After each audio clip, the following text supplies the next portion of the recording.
I say my life is like a movie, there are sequels to the shit. Haters try to do me, try to put me in the ditch. You know I make moves, real niggas in the streets, trying to get this bread so my whole hood can eat. A lot of lame niggas say they true to the game, claiming that they real, wanna stand, dropping names for the troll.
My closest friends, my homies, people I done took care of their whole family. I done took care of everything for them, looked out for them, put them in the game, everything turned on me. What's the matter, you don't trust me anymore? I don't trust no motherfucking body. You heard it wrong, nigga. Ain't nothing sweet about my techniques. You checking for my breathless quotes. I wrote deadly. My history so thoroughly involves destruction. Niggas left with they ass bleeding, lyrical fucking. Open up, first of us, let me see your heart. Turn the lights down, cause I might clown in the dark. When I check for the heart cement, what do we find? Niggas watching from my pockets, planting blocks on mine. Am I blind? Let my rhymes speak. For me in history, a legend, you define me. Dumb Machiavelli, big, bow down to death row. Fuck what you say, we untouchable. Now that we done shook Doc Trey. He ain't made a beat in 6 years, sway the shit. Won't get no record sales, sucking Nas dick. Let me get my freak on. Nigga drop the beat, I get my freak on. The wrong one for you to speak on. Motherfucker, tell me game what niggas learn. In this game, fuck with us, niggas getting burned. We taking turns on you bitch made nigga roles. I hope it hurts cause you burst in this groupie hoes. Oh, one more time, baby. Tell me game what niggas learn. In this game, fuck with us, niggas getting burned. We taking turns on you bitch made nigga roles. I hope it hurts cause you burst in this groupie hoes. I heard Nas got beef cause I'm dissing his club. Cool, come bring your ass, nigga, you can get dick. I'm worldwide, steady roll rapping. Get your cash on, nigga, 5 times platinum. What's that? Daylight got a problem with this hard shit. Ever since me, myself, and I, y'all been garbage. I'ma keep it real, show you how it feels to ride. Y'all went 3 feet and stop rise. I ain't seen shit with the rims and niggas nuts, that's for you. Let the west side, east side drama see. I come along to your own streets. Outlaw, prepare for panic when I unleash. Niggas is lucky if they leave here in one piece. Queen Puff never had no heart to start, so how the hell Biggie Smalls get the part? Tell me, Kane, what niggas learn? In this game, fuck with us, niggas getting burned. We taking turns on you bitch made nigga roles. I hope it hurts cause you worse than this groupie hoes. Oh, one more time, baby. Tell me, Kane, what niggas learn? In this game, fuck with us, niggas getting burned. We taking turns on you bitch made nigga roles. I hope it hurts cause you worse than this groupie hoes. What I bring to you is hardcore, the very essence of my poetry. Dyslexic, so you backward ass niggas that know me. The only T to bleed for the shit I bring and swing hard on motherfuckers, that's my thing. Vocally, I'm pure, so you OD trying to throw me. Don't get your life to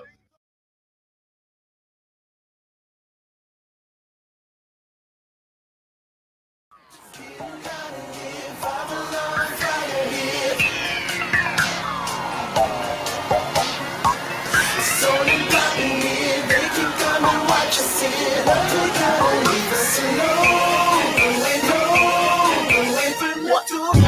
11, what you gon' do now? Hope you're ready, guess I'm really about to put it down. Girl, you know that I will never disrespect you. We love tomorrow, but tonight I wanna spank you. That ass down, gotta make it last now. Girl, I'm so thin, I'ma beat it up. No, try to say stop with the say go. There you go again, that voice is cool. Watch you make your girlfriend. Come on, come on.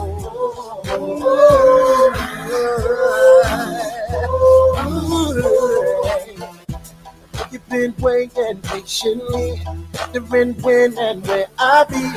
The cousin rockets in the industry, making this so she can't sleep.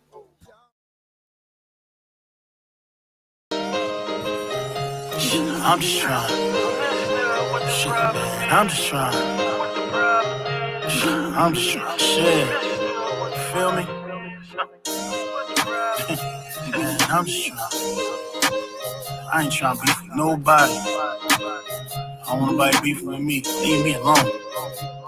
I'm just trying to share. I ain't trying to beef with nobody. Niggas call my phone talking all cocky. I'm just trying to share. I ain't for the baby mama arguments, child support checks, getting garnishment. I'm just trying to share. Y'all just be doing too much, saying who's sleeping with who and such and such. I'm just trying to share. I ain't trying to hear who got killed. Man, he fake and he trying to keep it real. I'm just trying to share. I don't want beef. It's really kinda hard to stay alive in the streets. Somebody got shot around the corner last week. All over nonsense, that's why I walk cautious. I don't want the BS around me. I just keep the same dudes around me, cause that's how I feel. Please don't try to talk to me crazy and really thinking that it's all gravy, cause that could get you killed. Anyway, I'm trying to chill on this nice day. Don't want nobody looking at me in the wrong way. I'll sneak dissing on the gram, that's for child's play. I don't want to send Chucky out in broad day. I be chilling, I swear I be chilling. Yo, I be sitting back thinking how to make a million.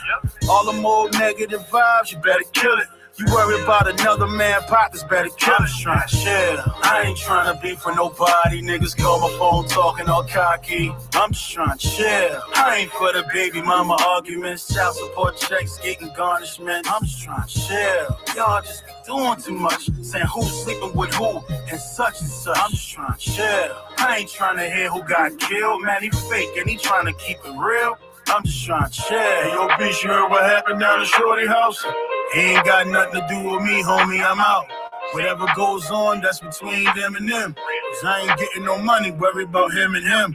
They gon' be who they be, and that's a fact. If it ain't about no money, I ain't got no rap.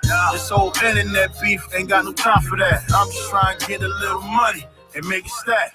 You wanna sit and gossip? Come on, that shit is whack. I don't pay you clowns no mind, you can disappear. At the drop of a dime, that's just what it is. Don't bother me, man, cause hey, I'm doing fine. I'm just out to stick to the grind, handle my biz. Moral of the story, stop worrying about a hater, it ain't doing you no favors. I'm just trying to share. I ain't trying to beef with nobody. Niggas call my phone talking all cocky. I'm just trying to share. I ain't for the baby mama arguments, child support checks, getting garnishment. I'm just trying to share. Y'all just be doing too much, saying who's sleeping with who and such and such. I'm just trying to share. I ain't trying to hear who got killed. Man, he fake and he trying to keep it real. I'm just trying to share. You feel me? I ain't trying to beef with none of you guys. And I handle my business if y'all come at a nigga wrong, though. You know what I'm saying? I'm Mr. Teresa Grand Boy. We don't play none of that shit. We put bands first and ask questions later.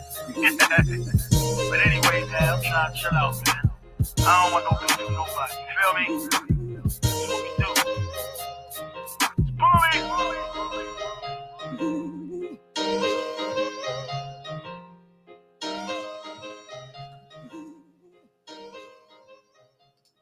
What up? He the shit. What up? I'm just trying to chill. What's going on? Shout out to everybody that's here, man. Y'all the best to do it, the greatest in the land, none other than the Dream Team itself. the friends, the fam, everybody. You know what I mean? Got nothing but love for y'all. No, I ain't trying to do that.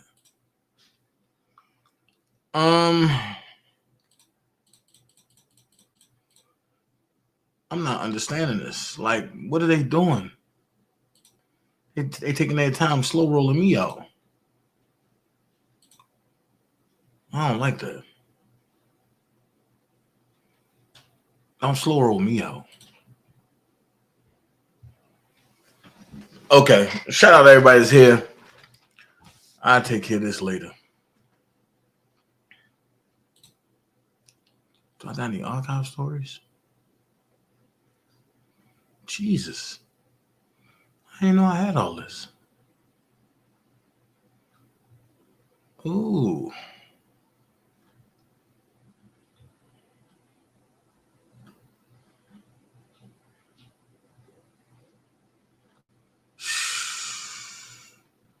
Okay. I didn't know I had all that.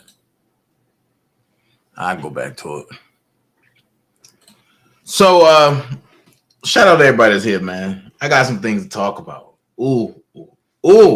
I got some things to talk about. I mean, y'all see the title. I'm jumping right into it. Sick ass man. We're going to talk about him. We lost a legend today. Shout out to everybody that's here. How y'all doing? There's so many of y'all. I'm just going to give a massive shout out. Hello, how you doing? All of y'all that I missed, all of y'all I didn't miss. But let's jump into it because I got a pretty lot to talk about. So we're going to talk about the legend that we lost today. We're going to talk some Rkelly news today. We're going to talk about Jamal Charlo getting slapped. And I'm going to tell y'all why that's important. We're going to talk. Judah be killing me, yo. Judah be killing me. Judah don't let nobody get their story out. He just put it out there.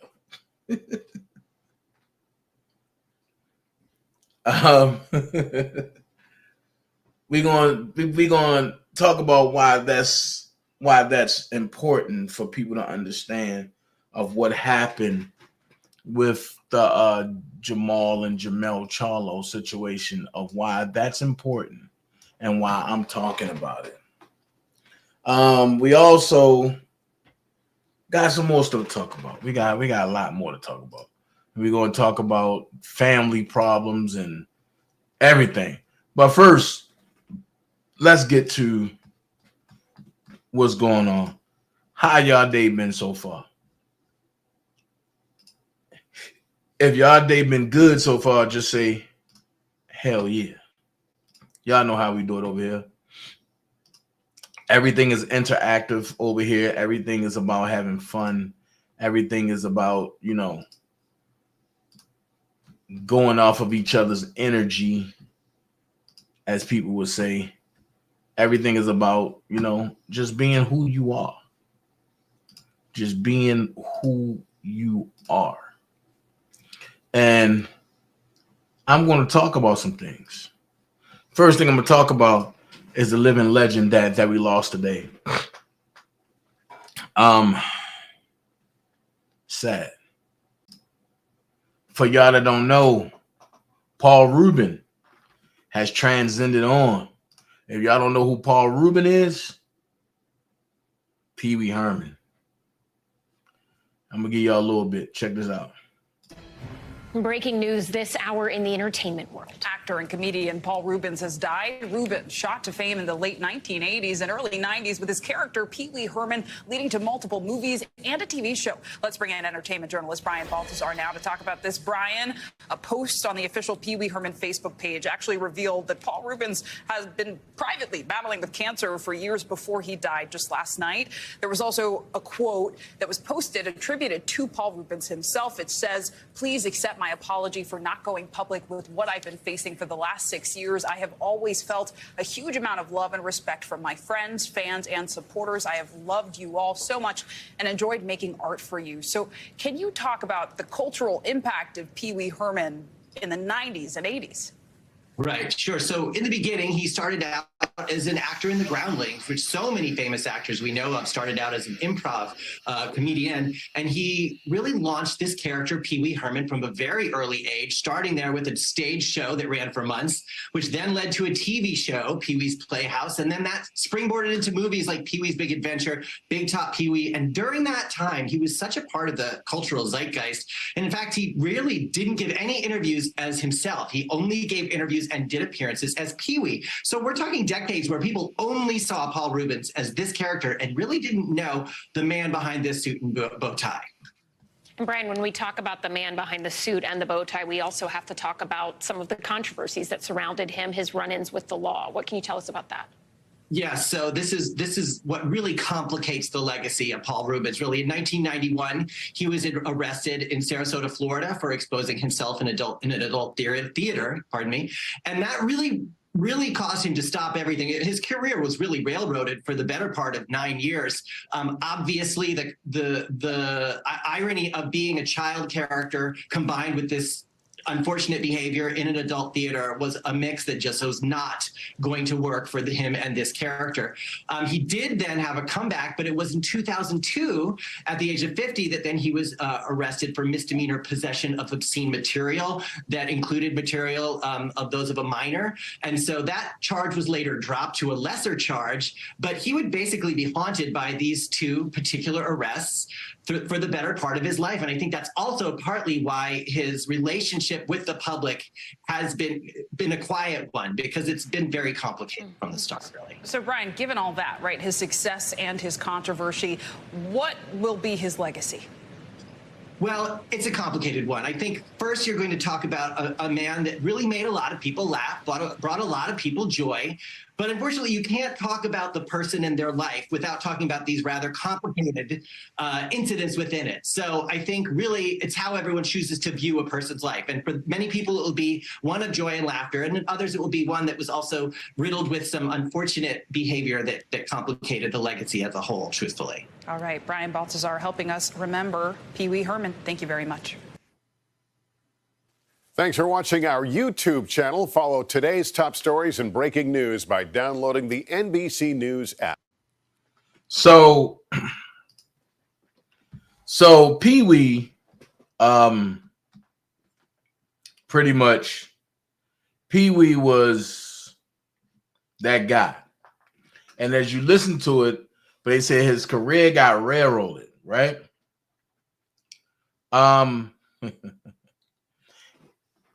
It's funny how he made Hollywood or Hollywood so much money, but now they only talking about the negative of his past. What about the positive stuff that he did? They don't want to talk about that. So hold on. For some people who don't remember Pee-wee, I'm gonna give you a little taste tester of Pee-wee.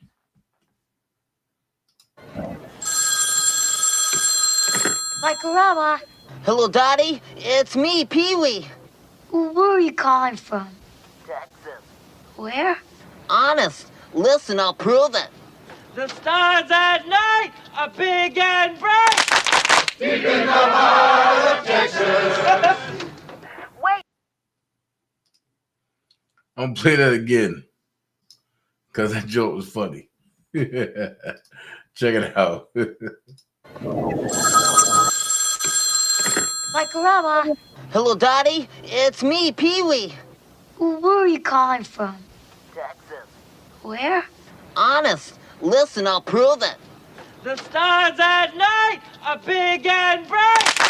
Deep in the heart of Texas. Wait. Man. So I just gave y'all a little bit of that, right? So if y'all ever want to go and look at, Pee-wee, y'all can do that and see what was going on. If I want to make it bigger, and I got my ass. Y'all crazy as all the what. But he made them hundreds on top of hundreds of millions of dollars as Judah said, which is true. Pee-wee's Big Adventure was crazy. It was crazy. But moving on along, rest in peace, Pee-wee Herman. Paul Reubens, one of the best to do it. Shout out to y'all. Moving right along, we're gonna jump on this Rkelly thing. We're gonna go there because some people, when they read it, they don't know what they're reading, so they just read it. This would be reading it, and that's not cool. Here it is. Motion for an extension until Wednesday, August 23rd, 2023, to file Robert's brief. Okay. Appellant is seeking for an order from this court which extends the due date of the appellant's reply brief from August the 9th, 2023 to August 23rd, 2023. I do believe that this is Chicago. I'll be able to tell you right now. No, this is New York. I'm sorry. So it says moving attorney Jennifer Bonjean, Bonjean Law Group. We got an address, got everything you need right there. I believe I read this already though. Yeah, this is New York. I read this to y'all already. So, which means that I read that already to y'all last week. I ain't gonna reread it. Which means that the judge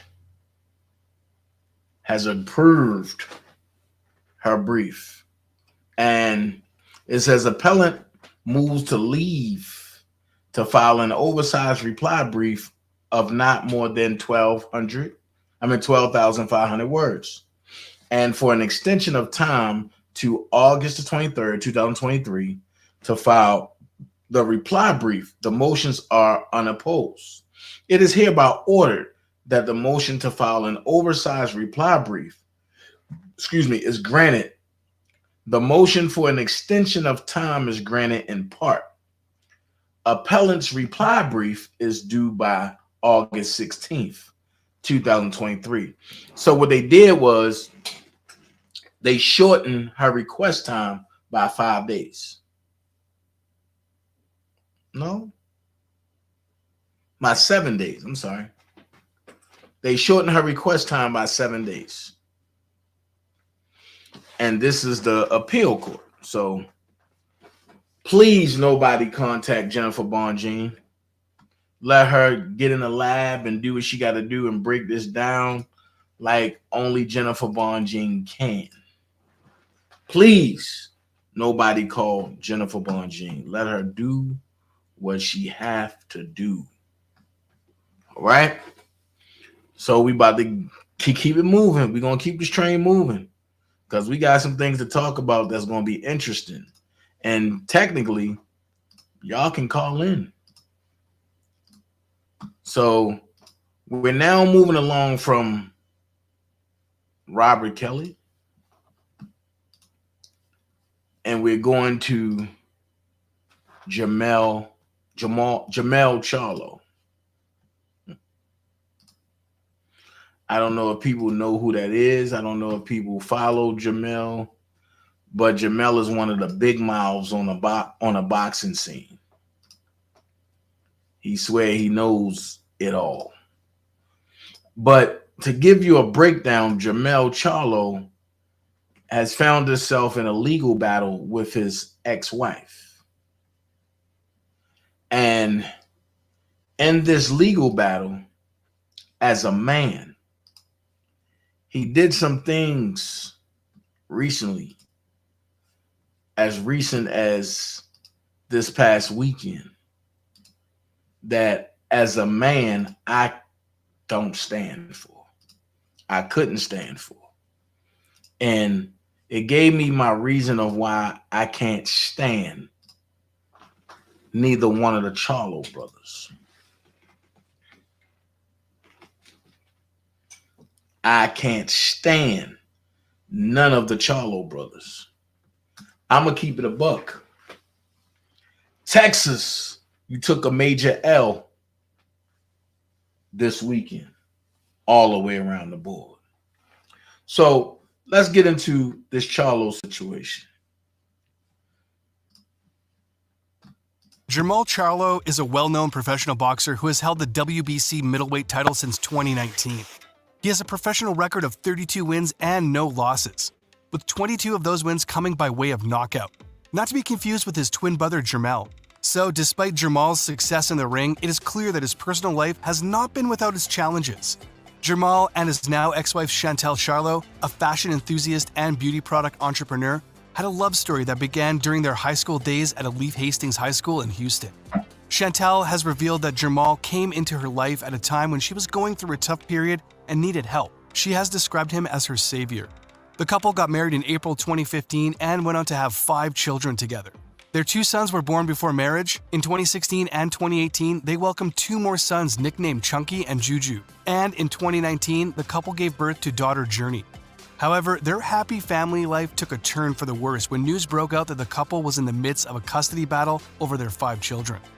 According to reports, Chantel Charlo accused Jermall of putting her in jail and pressing charges against her. She also alleged that he was broke and that their home would be put in foreclosure. The custody battle over their 5 children was said to be an emotional and highly charged affair, with both sides fighting tooth and nail to gain custody. The outcome of the custody battle is not entirely clear. However, it is known that Jermall Charlo has been granted custody of their 5 children, while Chantal has been granted visitation rights.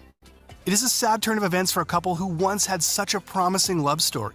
The custody battle is sure to have a significant impact on their children, and it is hoped that both parents will find a way to co-parent amicably for the sake of their kids. It is hoped that the couple will find a way to work together for the sake of their children. That is all. Tell us what you think.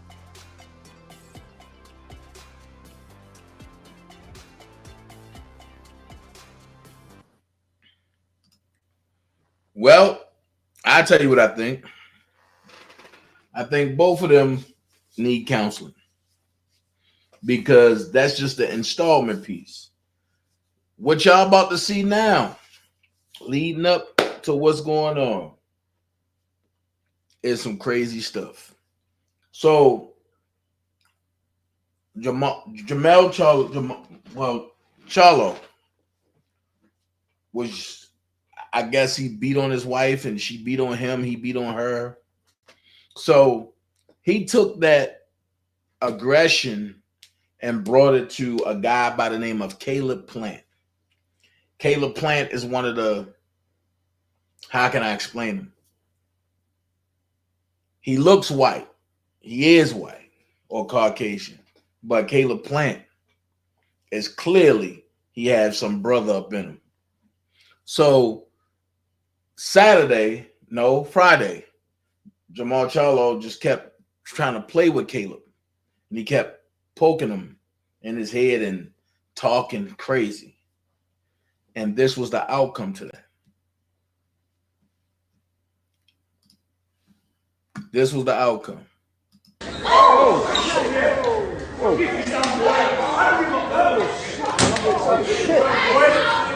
Get some. Did you ever grab me by my motherfucking face like that?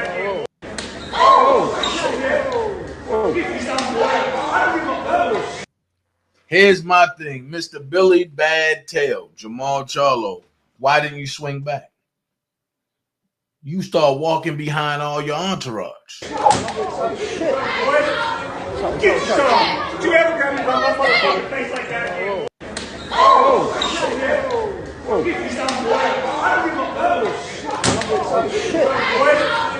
Get some. Did you ever grab me by my motherfucking face like that?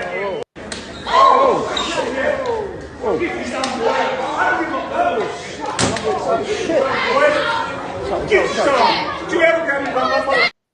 And I say that because, you know, it be people on these YouTube streets that think that because you don't go back and forth with them anymore, that won't be their fate in person.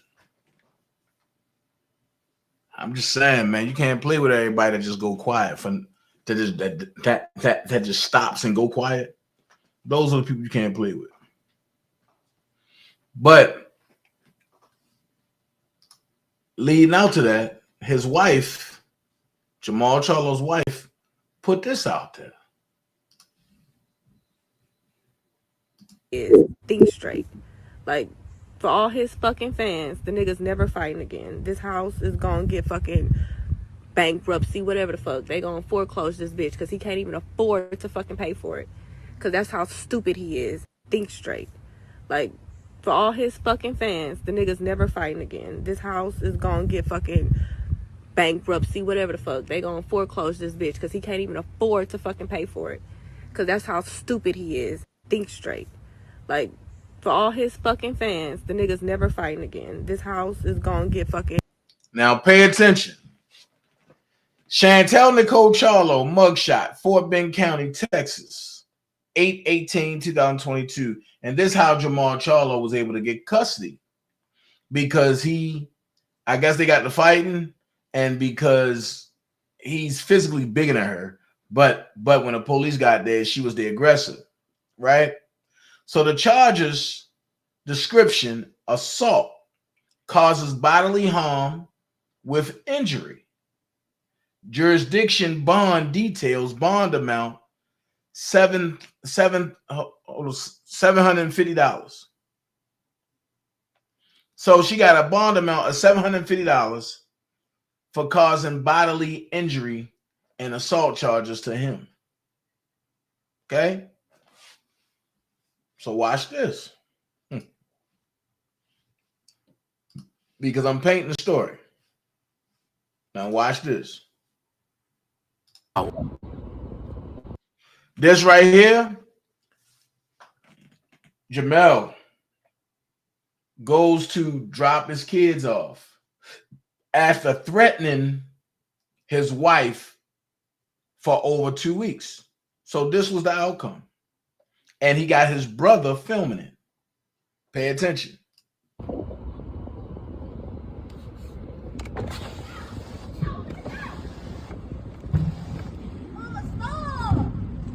You in my house. You in front of my house, bitch. You in front of my house. You in front of my house. You in front of my house.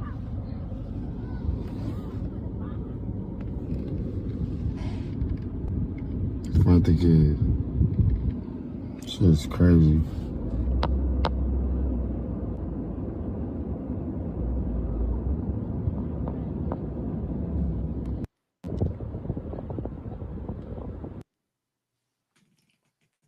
One thing I always say, whatever your business is your business. And you see the way the Charlo brothers playing it, where they do whatever and make it seem like that she's the aggressor, but I'm gonna go here. Chantel is an aggressive, arrogant person, but they both have drinking problems. Thank you, Stephen. I'm glad somebody said that. And see, and I'm not taking up for neither one. Stephen said, I'm from Texas. Never was a fan of either of them. Always felt the weird vibe about them. Right. Right. It's just something about them that's just not right. So it's him and his brother try to take things out on her because he messed his money up. Right. And she know how to invest and they don't. So all this is about money. Hey, what's up, Dennis? So I'm gonna go here.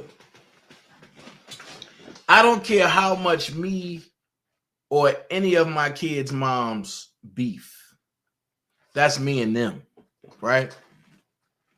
I don't care who I'm with. I am never going to let anybody touch or lay a finger on my kids' moms. That's just disrespect to the kids. You don't get mad at her and go get a new girlfriend and then pump your new girlfriend up to fight your kid's mom. Who does that?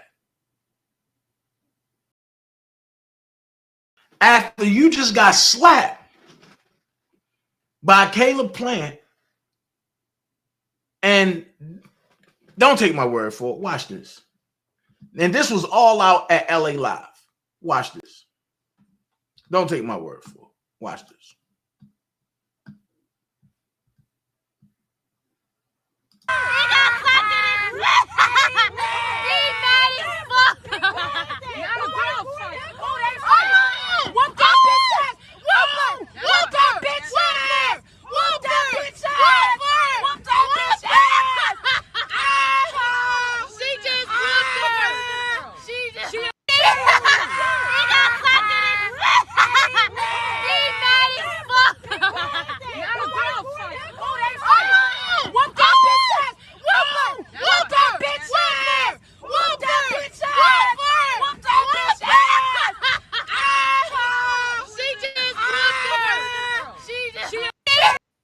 So what gets me is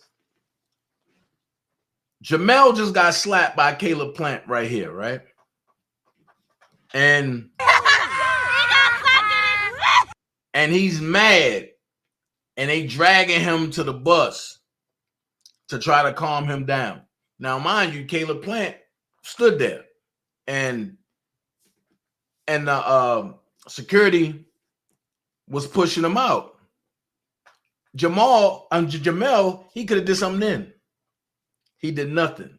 So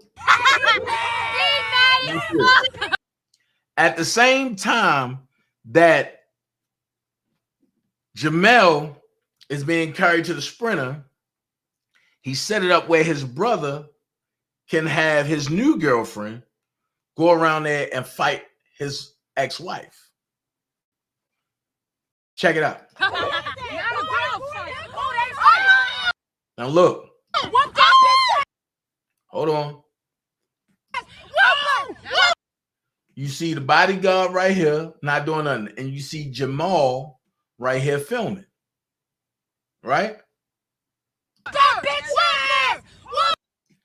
No, that's KB filming. Jamal is right here that just walked around. Now watch this.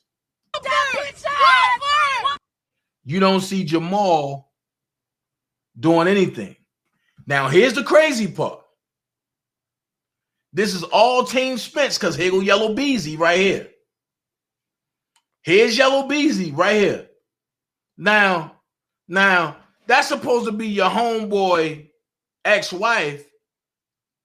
Your homeboy just got slapped. Ain't none of y'all jump. And it was all of y'all against him. Ain't none of y'all jump. But Mr. Tough Ass right here, Jamal, cracking slick again. And on September the 30th, Canelo going to destroy him. But you see, they all watching.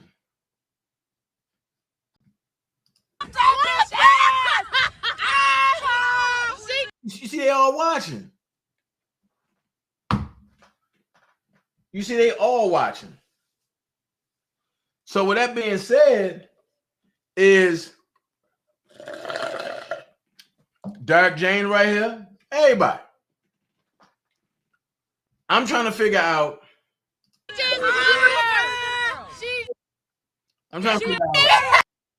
Why is it that you can allow your brother and them to set up your ex-wife? That's what I'm trying to figure out. How is it that you can allow your brother and them to set up your ex-wife if you ain't had nothing to do with that? Then on top of that, I'm going to take it a step further.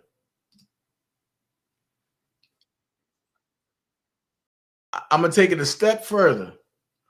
And this might trip everybody out. Everybody that love Earl Spence, right? Earl is a good fighter. But I believe karma have its way of coming back around. And when karma come back around, now we got to go here. What did Earl Spence do for karma come back around like that? Well, I tell you. Have anybody heard of a rapper by the name of Mo3? Have anybody heard of a rapper by the name of Mo3? Now, word on the curb is Mo3 was extorting Earl Spence's whole camp, including him. And the reason why Earl got into that car accident is because Mo3 was chasing him. Now, that's not my reporting, but somebody that's close to that situation is reporting, and y'all gonna hear it today. Y'all gonna hear it today. I'm just trying to figure out, like, dog, you let somebody much shorter than you extort you. And then you got your pussy squad and the Charlo brothers rocking with you. So let's go backstage of what happened. Let's go backstage. No. You guys, they should not be climbing over that. Why are you letting them climb over?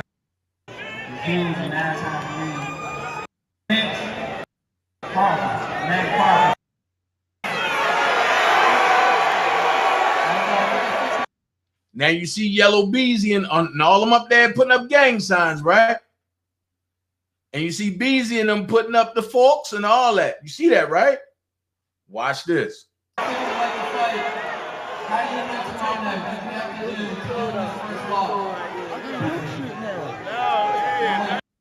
This the same dude that was there with Charlo's wife when she got jumped on. So my question is, who is he calling? Because only Jamel is there. Jamal ain't there. You see Jamel right here. And Jamal ain't there. So watch this.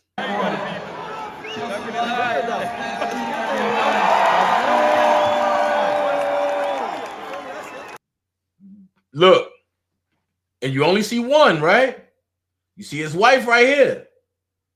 And you see him right here. This is Jamal, I'm sorry.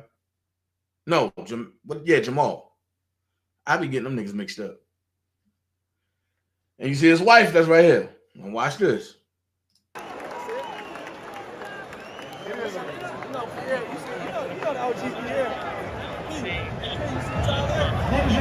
So you don't see his brother nowhere. Watch this. Official Rkelly, be a part of history, joining us tonight in the fight of the year, the fight of the generation. Premier Boxing Champions presents, and it's on Showtime in the Peewee preview. Oh yeah. What's up, P? Come on, man. I got the sweater on the side of here, but put it on, brother. I like this, man. What's up? I never could figure this out. Why Earl Spence got everybody that's connected to Mo3 killing with him? I never could figure that out.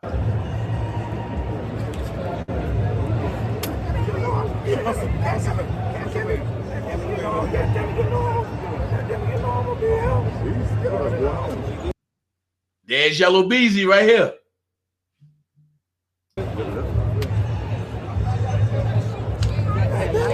Hey, you gone? No. I know. See what the fuck they finna do? This was everybody that they say was connected to Mo3 killing. Now watch this. Of course. Of course.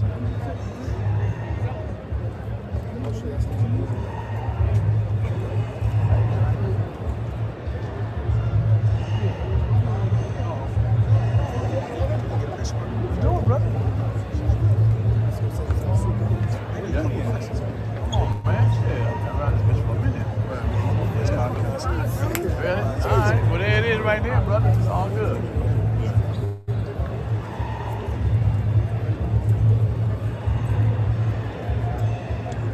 Yeah, man, how about yourself? This is where it's at right here, brother.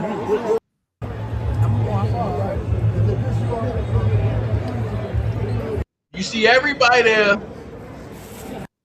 I think because he into that now. Yeah.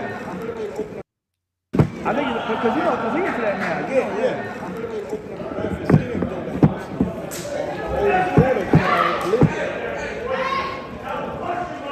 That's when the slap happened. Look. Caleb Plant hit him so hard, and you can hear it. Watch this. And this dude down the hall. Watch this. You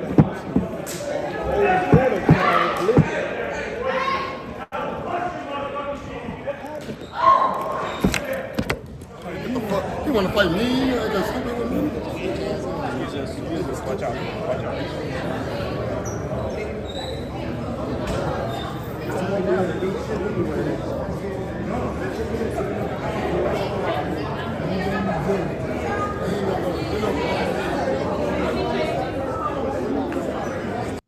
What did you hear him say? Now the nigga gonna go to jail because he hit me. Come on, bro.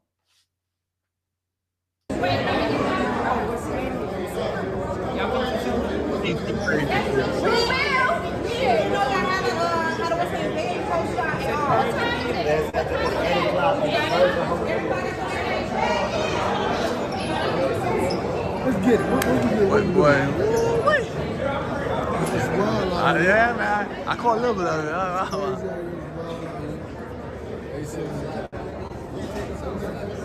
Yeah, he slapped him. Shit. What they slap? I don't know. Yeah, I'm on that fight. But Jamal pretty good. He said, do it again. He did it to him twice. Right. He said, do it again. Yeah. I was like, God damn. So you hear his trainer say he put his hand in his face twice. And he said, you do it again, I'm slap the shit out you. He did it again, so he got the shit slapped out of him. No action up here before the fight started. That's what get the fight going. Is that what it is? Unfortunately. I should go punch DC in the face right now. DC, I'm flying. Get something started with me here. The comedian fighting ain't the same.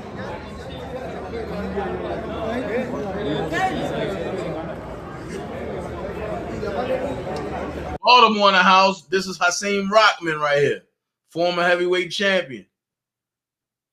Man, he got big as I don't know what.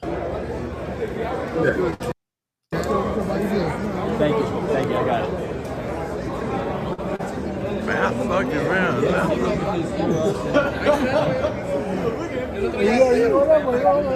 It's wilder, man. These boys be wilder.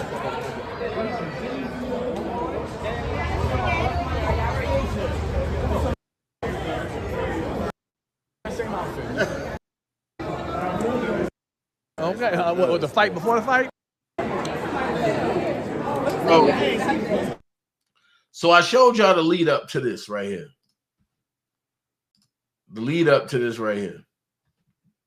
For some people that don't know, I told y'all and my boy Bud was going to destroy him, and he did it. So check this out. 5 years in the making. Too much, man. You talking too much, bro. You talking. We telling them around. Ain't nobody talking from the side. But you talking to me. Ain't nobody talking from the side. Why you gotta talk? Well, talk to me. It don't matter. Talk to him. Tell your nigga to be quiet. Talk to me. Tell your nigga to be quiet. Talk to me. Tell your nigga to be quiet. Talk to me. Tell your nigga to be quiet. All right, now you talking to me. Tell your nigga to be Back quiet. to what we was talking about. Whatever. Try that body shot shit. Boxers often control themselves in a way that an outsider would not understand. All of their feelings suppressed up until a single day. But no matter how hard they try to conceal it, that emotion always finds a way to trickle out of the fighters. Make sure y'all order Fight on Showtime pay-per-view. I guarantee you I'm putting on a great show and a great performance. Make sure you bring your season for Saturday night, because we're going to have a crawfish boil. We're going to boil his ass. And bring the hot sauce soup. Bring the hot sauce soup. You already know Bowman got the season too. He going to be right there with us after the fight. It was safe to say that both men understood the importance of this fight. So did their teams. We made this happen. We took every belt. He just had to hold his title and fight nondescript opposition. We beat champions to get here. Listen. Why everybody got something to say? Everybody talking. You're not a fighter. You a fighter? Funny, y'all, because ain't no more hiding. You can't hide no more, Derek. We're gonna find out who the best man is. I respect you for what you have done in the game, but you ain't never went up against me or my staff. So you remember something? We've been here before. You trying to get there. All right? I can tell you how it is to be undisputed. You can't tell me shit. Sit back and watch this. Sit back and watch this. I promise you something. I promise you something. Hey, man, listen, man. They got to make a new weight for you. Super heavyweight. The fuck you talking about? We know all that shit you talking don't mean nothing. It don't mean nothing. I can bump my guns at you, and you can bump your guns at me. But at the end of the day, them two brothers got to get in the ring. That's right. All right, then. So shut the fuck up. It's funny to think about now, but after all the roadblocks and all the hurdles, all that was left for a fight 5 years in the making was the simple matter of weighing in under the welterweight limit. First to the scale with a record of 39 wins, no losses, 30 wins coming by way of knockout in his 18th consecutive world title appearance. Here is the undefeated WBO welterweight champion of the world, Terrence Bud Crawford. These two are both tight at the weight and seem to be headed to the junior middleweight division, but they're two of the best professionals in the sport and made sure they were under the limit for their mega fight. Here is the undefeated unified welterweight champion of the world, the Truth, Errol Spence Jr. This was it. Both men had gotten through perhaps their hardest training camp to date with no glaring issues. Both boxers showed class when seeing each other for the last time until showtime. It was clear that Spence and Crawford were done talking. It was now time to fight. And there they are, ladies and gentlemen. It's the main event of the evening. Brought to you by Premier Boxing Champions. 12 rounds of boxing with the undisputed welterweight championship of the world. Both Terrence Bud Crawford and Errol the Truth Spence claimed they would win the fight in devastating fashion. But even with all the bravado, few could have predicted this outcome. Terrence Crawford blitzed Errol Spence to claim all the titles at welterweight in a blockbuster main event. Bud produced a sensational and dominant performance to make history. Crawford is now the only ever male champion to be undisputed within 2 divisions. But beyond those lofty achievements, the way he tore through Spence was truly a sight to behold. Spence was knocked down in round 2 and twice during the 7th round, before the referee eventually stepped in and waved it off in round number 9. He believed in himself from the very beginning. And 5 years ago on this very day, he told Spence and the world that he was the man. And tonight, he proved it. It's been a long journey. He's been through hell, having been shot in the face, being tied up in contractual disputes, and not getting the fights he wanted. But Crawford is living proof that if you don't give up, you can get to where you need to.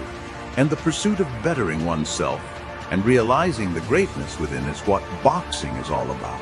And while Crawford was the victor, he showed all class after the fight, alongside Spence, who refused to make excuses for his loss. The better man won tonight, not here to make any excuses. I definitely did the same. Just, my time was off and I couldn't capitalize on a couple of things, and his time was a lot better than mine tonight. I mean, it's always difficult, but like I said, I don't make any excuses. The better man won tonight. Of course, this fight had a rematch clause. As Crawford is the winner, he gets to choose the weight. But for Spence, it could be crucial that it's at junior middleweight, especially since Spence kept stating he felt off at welterweight. What about Terrence surprised you the most? Was it his timing, his power? What surprised you? Nothing really surprised me. He was just like I thought. It just, my timing wasn't wasn't good today. You know, I thought it was gonna be just like the other times, but you know, I couldn't kick it up a notch. I think because my time was out, he was catching me in between shots. Crawford, in the post-fight interview, was gracious as always. Like I said before, you know, this meant everything to me. I wanted to give honor to God for blessing me to be here, to be able to perform in front of each and every one of y'all. And that's pretty much it. I wanted to thank Errol Spence and his team for me and him coming together and getting this fight underway. This is a fight that everybody wanted to see. The whole world was talking about it, and we put on a great show. He even said he can go up to junior middle to fight Spence again. Just talked to Errol. He said he hopes to get the rematch, and he would like to have the rematch at 154 pounds. Are you interested in moving up in weight for the rematch, or does it have to be at 47? It definitely don't have to be at 47. Like I said, you know, I'm in a hurt business. 47 was kind of hard for me too. I was already talking about moving up in weight and challenging Charlo. So 54 wouldn't be outreach of anything. Regardless, when it was all said and done, both men put on a show and gave the fans what they wanted. And with their conduct and the way they fought their heart out, both Crawford and Spence showed that boxing at its finest is truly the greatest sport in the world.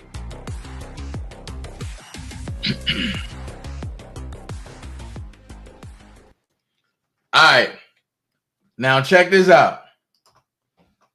For y'all that been wondering why I've been saying Mo 3 and Errol Spence in the same category, I want y'all to check this out. Charleston White. Tell them what it is. The rift between Mo and Rain, because Rain was telling Mo, man, leave Earl alone, homie. He not like that. Well, Mo 3 was a little bully. So he started pressing Earl motherfucking ass. Remember, in that song, he said, nigga, when I came up to the gym, so he started fucking with Earl at the gym. Naturally, Earl go get scared. Earl is out in the city about, and at the time, Earl was a drunk. He ain't no drunk no more. Earl used to be the town drunk. Every club Earl was at, you go see him coming in, smiling, looking good. But boy, when it was time to go, he wobbling out that motherfucker like Ned the Wino. So listen to me, right? So that night that Earl had that wreck, Earl really wasn't driving drunk. Yeah, he was drunk, but he wasn't driving drunk. Mo 3 was fucking with him, chasing him. This is the honest to God truth, y'all. So when Earl had that wreck, he really wasn't driving drunk. He was in the where he was driving it, homie, in Dallas. Everybody know, nigga, you can't go through there at no 100 and some mile per hour. But he got a little Mo 3 and them chasing him in the back. So after Earl had that wreck, everybody said enough is enough. They was sick of Mo 3 shit. He fucking with the world's champ. So that was a secret that most people didn't know. Not many people in the city knew what kind of car Mo 3 was driving. Only person really knew what kind of car Mo 3 was driving was who? Earl. Earl gave a drop on the car after the wreck. That's how they was able to get the drop on Mo. Mo been driving this little Honda forever. Nobody, so Earl and him, so Earl gave the drop. So guess what? Earl, yeah, even though he didn't pull the trigger, so he helped, so now, man, so everything worked out how it's supposed to work out. So now that he done fell from glory, he can begin the process of redemption. Repent, turn away from your wicked ways. He done already stopped drinking. Turn away from your wicked ways and live accordingly to God's word. And that's what done happened to Earl, y'all. Y'all watched the man fall from grace because he dumped something in the dark that hadn't really came to the light, that needed to come to the light. Well, that's why he lost the fight. Do that make sense to everybody? That's why everybody's so shocked right now. But for those that know, so that's why you see people saying, long live Mo 3. Because everybody in this city who know what's going on. Why you think you don't see Trap Boy Freddy coming out there with him? See, listen, one of them fight nights when Earl had his last fight in Dallas, Trap Boy Freddy fuck his baby mama. Now they all cool. Trap Boy Freddy, Yellow Beezy, and Earl Spence. Trap Boy Freddy fuck Earl Spence baby mama. They caused a rift in the clique. Earl Spence baby mama go on to fuck Mo 3 manager. She go on to fuck everybody in Mo 3 clique. It body rocked Earl. So then that's why you just seen Earl and Yellow Beezy. Trap Boy Freddy can't hang with him no more because, you know, he fucked a nigga baby mama. Of course nigga will be mad nigga fuck your baby mama. One of my little partners fucked my baby mama. We still cool today. Yeah. Now, you know what your niggas is? The bitch wrong, not the nigga. So now. So they whole little clique just decimated. So that's why you don't see Trap Boy Freddy come out with them. And let me just say this, boxers. If you go come out ringing, singing, and rapping and dancing, get you a healthy rapper. Big Extra Plug should have just sung from the back. You do not come out to the world with a big titty, big belly rapper thinking you go win the fight. You're giving off the wrong energy, the wrong vibe. You got a fat guy leading you out to the ring? Oh, you're bound to lose, buddy.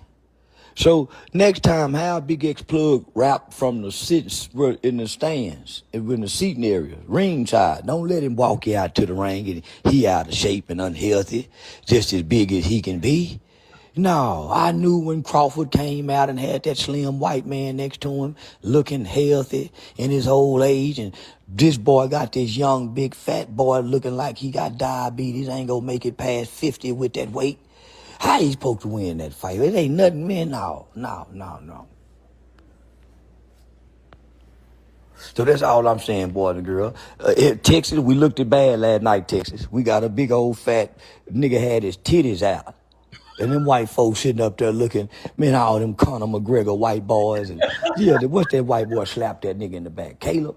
Everybody looking healthy on the other side. Man, we come out with a big old fat rapper with C-cup titties. I'm from Texas. From Texas. Man, ain't nowhere in the world. Nigga, I would've, what's that boy name? Sound like Sam Cooke. What's that nigga name from Fort Worth? Leon, what's that? Leon, boy, I would've went and got Leon Bridges. Yeah, y'all would've went and got Leon Bridges before I went and got a big titty fat rapper. Yeah, nigga. Fat niggas don't hang around in this rap industry long, and he can't dance. Yeah, big nigga got to dance like Heavy D, nigga, to be able to have longevity in rap career. It ain't a fat nigga yet that had a 10-year rap career, let alone a 5-year. So now, man, we just did it wrong last night, y'all. So I just want to let everybody know I've never liked Earl Spence. I've always made it publicly known I don't like Yellow Beezy. Yellow ass nigga. Yeah, good hair, yellow ass nigga. When I saw Crawford hair, that grade of hair on Crawford head. When I saw Earl Spence showing up at the motherfucking press ring, this nigga got on suspenders, looking like a well-to-do, upper middle class suburban kid. Boy, you go look at Crawford, man, that nigga look like a project baby. Man, rough and tough. Nigga know what it's like to go to bed hungry. Nigga know how to go in there and eat toothpaste and toilet paper just to make it through the night and wake up in the morning and go to school to eat and fight. Nigga, please, y'all can't tell me no. I know who put my money on.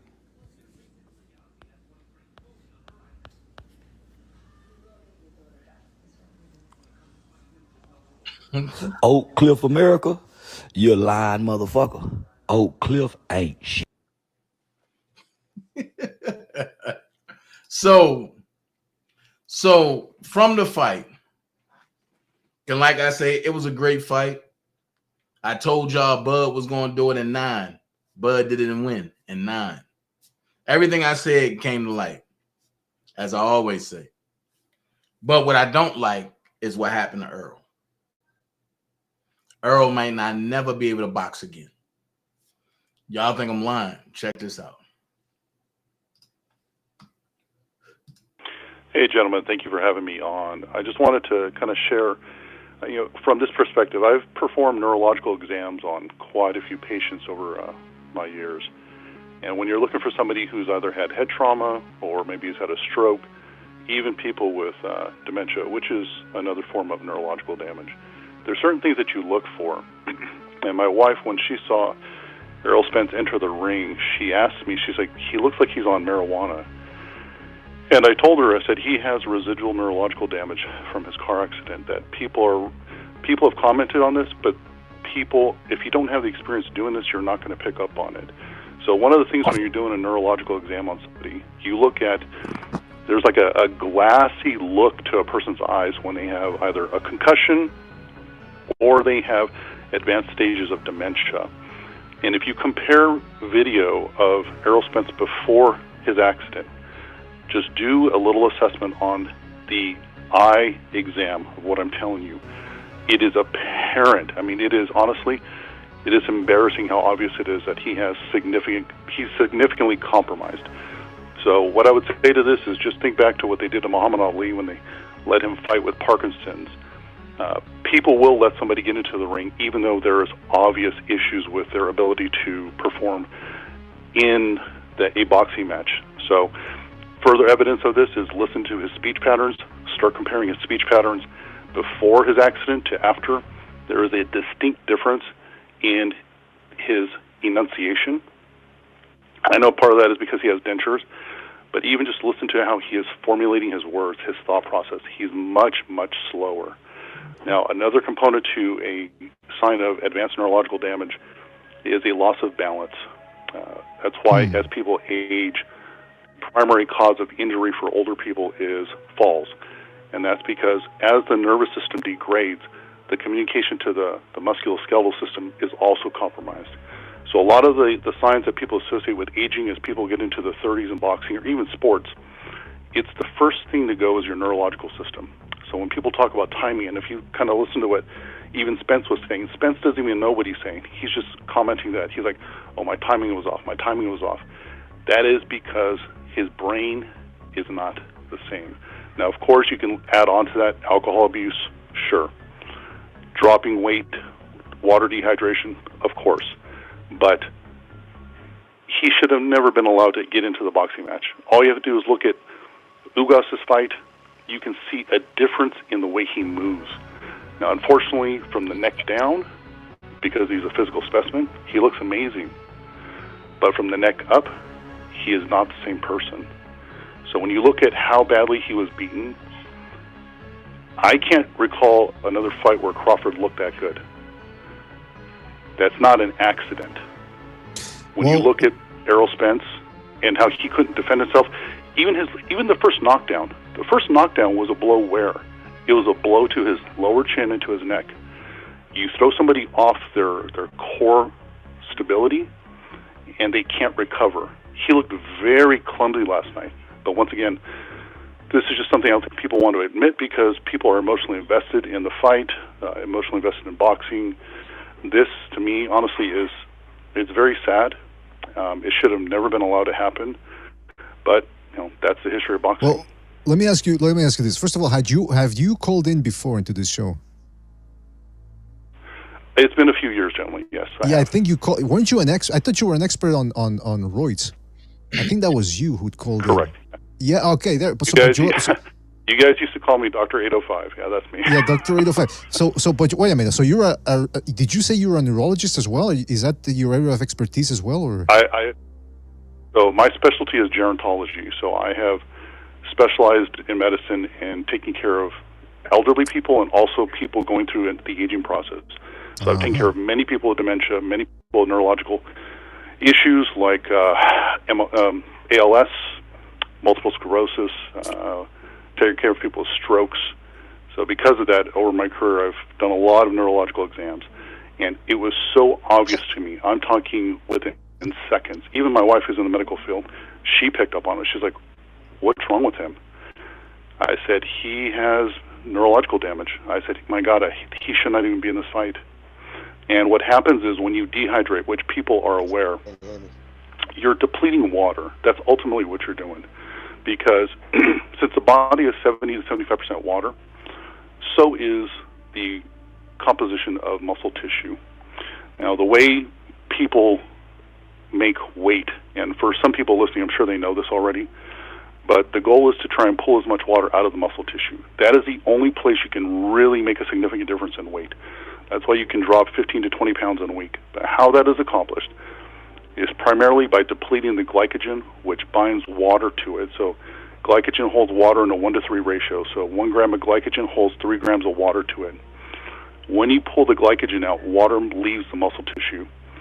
Well, what also happens is you start losing electrolytes.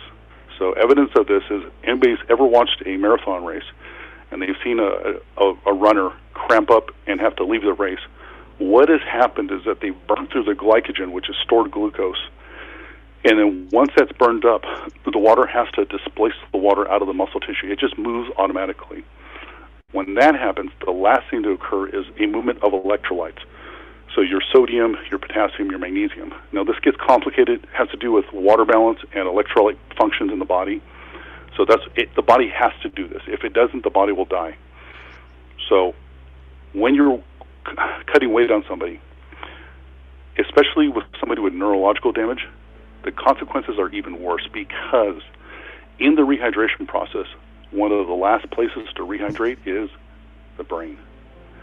So when somebody like Errol Spence is cutting weight, it is going to exacerbate underlying problems that he has, which was evident last night. And I know people don't want to say this because people have been looking to the site, but you're talking about somebody who medically should have never been. I would not have cleared him. If I was doing the medical clearance on him, I would have denied him. I was going to ask you that. I was going to ask you. So just to recap, from your professional opinion, as a physician, you say you saw the signs of him coming out and saying, wow, he looks glassy-eyed, this man is suffering from the residual effects of head trauma. So if a doctor from the Nevada State Athletic Commission, or whatever commission, whether it was in Texas or whatever, they must have seen this then, right? Of course. But as we know throughout history, even in professional football and in boxing, there is a financial motive, and not everyone is ethical.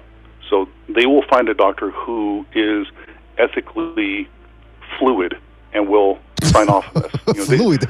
There are very unethical physicians. That's a great euphemism, by the way. That's a great euphemism. Ethically fluid, not compromised, not fucking corrupt. Yeah, technically fluid. Yeah, guys, what do you think about what Dr. 805 just broke down here? I mean, that's a professional right there, breaking it down. Well, the little bit that I know of stuff that I'm not an expert in, but I do know about health and nutrition based off of being a cook in the military, and we had to take nutrition training every year. He obviously said it much better than I ever could, but it goes along with the breakdowns of what we know about protein synthesis and things like that. Jimmy, I know you know a lot about this through your bodybuilding, but when it comes time to, we have to, especially when we're stationed in very hot areas, like when I was down in Key West, part of the nutrition they went over with us is we don't just give the guys buckets of water. It has to be, Gatorade or something with high electrolytes for that reason. And they broke it down nowhere near as good as Doc did right here, but they did break it down. And everything he said from what I've been, the training I've had over the 20 years of being a cook is spot on. If I have one question for you, Doc, real quick, based off of being a boxing fan, doctor aside, do you think that Bud still would have won this fight prior to the car wreck and the rest of the trauma? Okay. That is a hypothetical, but I can tell you, can you tell me another performance from Terrence Crawford that looked like that last night? John Molina? That he was that dialed in? He's always dialed in. I thought he was that dialed in against... No. I'm talking about where Ndongo. His opponent, it was so lopsided. Oh, I understand what you're saying, Doc, and I'm not trying to take away everything you said about that. I was just trying to say, prior to the accident, do you think that obviously this had something to do with it? I'm saying, do you think that it could have? Do you think it would have been more competitive yet, or who would you have picked prior to everything that you stated? Okay, so my response to that would be this: in athletics, you're always trying to assess the status of your opponent, and this goes back even into the world of gambling. They're always looking to see if there's information about does this person have an injury or is this person have a drug problem, to try and determine how they're going to bet, to see is the opponent compromised, are they weak. It would be hard for me to predict because once again, this is a hypothetical. You have to look at, Terrence Crawford knew the issues with Errol Spence. This is not a secret. And there's more that people are aware of on the inside of Errol Spence's camp than the boxing community is aware of. Like, look, for example, what I just observed. Because of my experience, I could pick up on this right away. And there's more things. You look at the reputation for his alcohol use. One of the reasons why there is high alcohol use amongst boxers or even football players is because the effects of alcohol, it's soothing to the brain. So think of this like the brain has a chemical storm when you have some type of trauma, whether it's CTE or what boxers have had. They used to call it punch drunk or repeat concussions. The brain actually feels better. That is why you'll also see people start beginning to use inhalants, because honestly it takes away the pain in the brain. So Terrence Crawford knew this. Everyone on the inside, I mean, even boxing fans have talked about this. They know that there's something wrong with Errol Spence, and it would be a completely different Terrence Crawford if you had to go back in time. So to say he would have won, I don't know. I don't know. That's because if you've ever taken care of somebody with dementia, and I'm speaking to this because I mean it's a very, very sad condition, and whether it's Alzheimer's, dementia, it doesn't matter.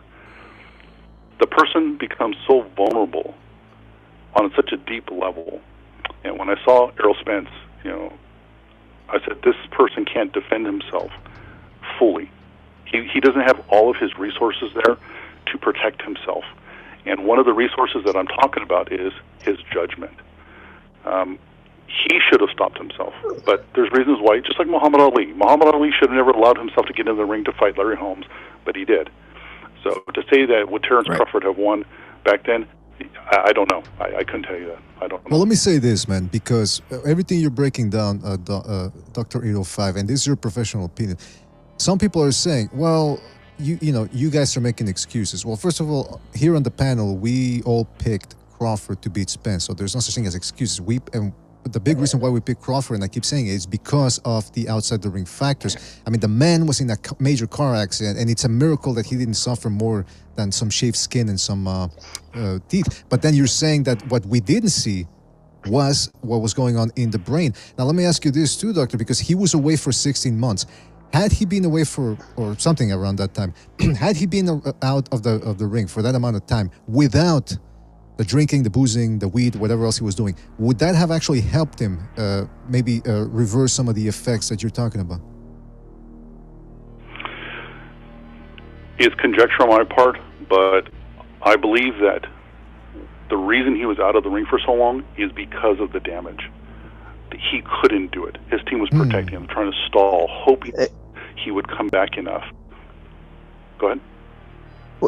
No, I was going to say to Mr. BDA, to your point about him taking the drugs would have helped. No, that it's more of a masking thing. Basically, what the doc's saying. You ever hear like a comfortably numb Pink Floyd? Just a little prick. There'll be no more. Ah, and they scream because somebody in that schizophrenic state, they're firing wrong, and the alcohol, drugs dulls it. So that's a lot of self-medication. So the doctor's 100% right. He's also right in what he said about the glycogen and whatnot. Now let me ask you, Doc, because I found this to be, it was like they were biding the kid time. When that doctor came in to look at Spence, right? Remember when they said time out? They called the doctor up into the ring to look into his eyes. Now, if you were looking for concussion, right? If you were looking for neurological problems, wouldn't you have used a light? Like that's like 101, right? You'll take a little pen light, let it flock by his eyes, just see if there's any response with the pupils. To me, that he didn't do that. Didn't say follow my finger. I think they were just biding the kid time, and I don't think they really cared. What's your opinion? Could I ask your name? Oh, Jimmy. Could I ask your name? Jimmy. Jimmy, you made a very astute observation. Now, as many things in life go, we miss a lot of information in real time, and this is something we could talk more about later. I would like everyone to go back and think, watch the fight again. And I pointed this out to my wife. Why did that doctor go in the ring? Nobody knew why. There was a reason why he did that. Because at that point, Errol Spence was not so debilitated that it would necessitate a doctor coming into the ring. It's because they knew ahead of time he was compromised. They were hair trigger. Why do you think the doctor went in? It was a giveaway, but the public missed it. You're right. Yeah, you're The right. public missed it. There's Because a I've reason never why. seen that before of a doctor They're just going looking to in make sure. for no reason. Well, I'm sorry, could you say that again? I missed that. I'm sorry. Sorry, Doc, I didn't mean to talk Could you over repeat you. that? I You missed break, so I thought that was a good time No, to that's jump okay. in. Could you- no, go ahead. I've watched I boxing missed a long time. I've been watching boxing a long time, and I've never seen a doctor go in when an eye was swollen, a cut was bad, not just to check a guy neurologically who was like in between rounds. Like he got up from the 10 count. It was in between rounds, and then they stopped it. And everything you're saying, like you said, we see things in live time, and we miss it at first, and then we go back and go, "Oh yeah, that's what happened." And that's what just happened to me right now, sitting here listening to you, because I've never seen a doctor just go in and evaluate for no reason.